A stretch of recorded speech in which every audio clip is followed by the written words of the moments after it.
So everybody, I would like to welcome you all to Fairburn Space Academy. We'll shortly be going on a tour so that we can have a look at everything, and you'll see some of the marvellous artworks that have been created by the boys and girls with a little help from our amazing illustrator Hamo. Where is he? Nick Hamilton. Here he is. First, I want to tell you a bit of a story first about an alien race called the Queezies. They're very lovable, they're very cute, and they're very, very, very inquisitive. They just love asking questions. They come from the third planet in the Queezon Fed system, which is called Queezon 3. Now, on Queezon 3, no one ever gets sick. That is until just recently, when all the young Queezlings have come down with a mysterious disease called spotty bottom pox. The Queezies asked their best scientists to come up with a cure, but try as they might, they couldn't work out how to make the young Queezlings better. So they went on the Quinternet and queegled, where is the best place to treat younglings? And the answer they got back was Manchester, which has the biggest and best children's hospital in the universe. So the High Admiral of the Queezon Federation told all the planet's best scientists to get on board their fastest spaceship, which is called the Federation Explorer Z-Class, or FEZ for short. They then set their galaxy nav for Earth and whooshed off into space. On the way, they started to learn all about Manchester from one of their very useful droids. These droids are called Quarks, which stands for Queezon Utility and Research Kit. Think of them, they're a bit like R2-D2 and C-3PO in Star Wars, if anybody's seen that. They're very, very useful, but sometimes they can be a little bit silly. So, with the help from one of the Quarks, the Queezies started to find out more about Manchester. And one of the facts that they learned, other than the fact that it rains a lot, is that Manchester has lots and lots of famous scientists who have won over 25 Nobel Prizes between them. So the Queezie scientists decided that they would each adopt the name of a famous Manchester scientist so that when they landed at the hospital, the humans would recognise that they were very clever and important people back on Queezon 3. It would also be a big help because their real names would be completely unpronounceable to the humans. So the Queezies landed their spaceship, the Fez, on the roof of the hospital and set about trying to understand what goes on here. Their captain is called Mallory, and she's a very famous Queezie explorer.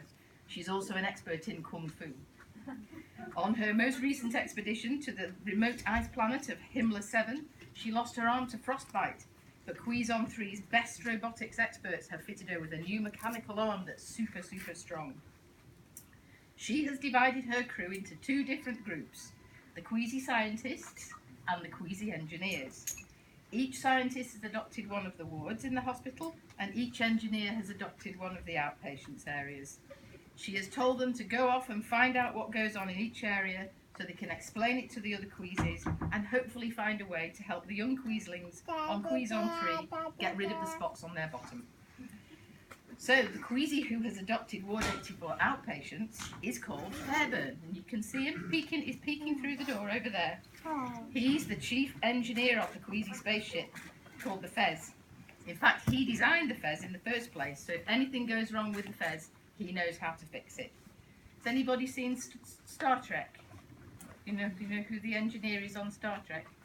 He's called Scotty, so Fairburn is the equivalent of Scotty. So Fairburn is an engineering genius. He's the most famous spaceship designer in the Queezon Federation. Armed with his trusty spanner and his laser welder, there isn't a problem he can't fix, and he can build an amazing contraption out of almost anything. And what you can see here are some of his tools in his workshop on the wall. You can recognise him because he's usually wearing a yellow big leather apron which is smeared with oil and other spaceship gunk, and he's always taking things apart and putting them back together again. He also has a pair of goggles perched on his head, ready for when he needs to get out his big laser welder.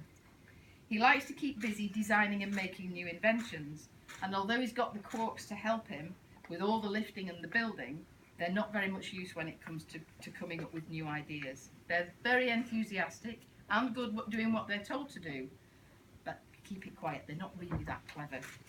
So Fairburn realised that there's lots of small humans who visit Ward 84 outpatients on a regular basis. He's decided to see if he can turn them into his apprentices, training them in his very own space academy to help him design and build exciting new contraptions. And if the small humans impress him enough with their ideas, he might even turn them into honorary Queezie engineers. So he's been very lucky that the very generous humans from Thomas Cook Children's Charity have come forward to help him get his space academy up and running. They've also helped him put his very first bunch of apprentices through their paces, who are here with us today, and by asking them to design new spaceships for him. He was so impressed with what you've done that he's not only going to make you all honorary Queezie engineers, he's also put your spaceship designs up on the walls of his new space academy so that all the other apprentices can see how it's done. So you should all feel very, very proud. So we're now going to go off on different tours of the Space Academy so we can see your wonderful designs. The first tour group are people who've got A on your badge. If you've got an A on your badge, if you can move over to the reception desk and join Sue over there. Sue, do you want to stick your hand up? Oh, there she is. So if you've got an A, have a look on there.